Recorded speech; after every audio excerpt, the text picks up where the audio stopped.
మహేష్ బాబు హీరోగా నటించిన గుంటూరు కారం సినిమా నిన్న వరల్డ్ వైడ్ గా రిలీజ్ అయింది. అదే విధంగా తేజ సజ్జ నటించిన హనుమాన్ సినిమా కూడా రిలీజ్ అయింది. అయితే ఈ రెండు సినిమాలు మొదటి రోజు ఎంత కలెక్ట్ చేసాయో మనం ఈ వీడియోలో చూద్దాం. ముందుగా గుంటూరు కారం సినిమా గురించి మాట్లాడుకుందాం. భారీ అంచనాల మధ్య గుంటూరు కారం సినిమా రిలీజ్ అయింది. కానీ సినిమా ప్రేక్షకులని అంతగా ఆకట్టుకోలేదు. Mahesh Babu acting, Sreeleela dance, action scenes అందరినీ బాగా ఆకట్టుకున్నాయి. కామెడీ టైమింగ్ పర్వాలేదు అనిపించే విధంగా ఉంది. కొన్ని సీన్స్ బోర్ తెప్పించేలా ఉన్నాయి. ఇలా గుంటూరు కారం సినిమా మిక్స్డ్ టాక్ తో సొంతం చేసుకుంది. కానీ గుంటూరు కారం సినిమా ఫస్ట్ డే కలెక్షన్స్ మాత్రం బాగానే వచ్చాయి. వరల్డ్ వైడ్ గా 42 కోట్లకు పైగా వసూలు చేసినట్టుగా తెలుస్తోంది. 2 తెలుగు రాష్ట్రాల్లో 31 కోట్లు వసూలు చేసినట్టుగా సమాచారం. ఇంకా హనుమాన్ సినిమా విషయానికి వస్తే సినిమా పాజిటివ్ టాక్ సొంతం చేసుకుంది. సినిమాలో కామెడీ, విఎఫ్ఎక్స్ చాలా బాగున్నాయి. తేజ సజ్జా యాక్టింగ్ కూడా బాగా చేశారు.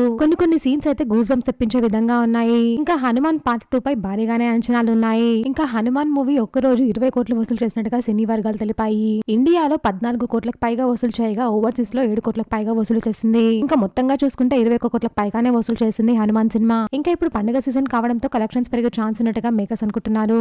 మీకు ఏ మూవీ నచ్చిందో కమెంట్ చేయండి.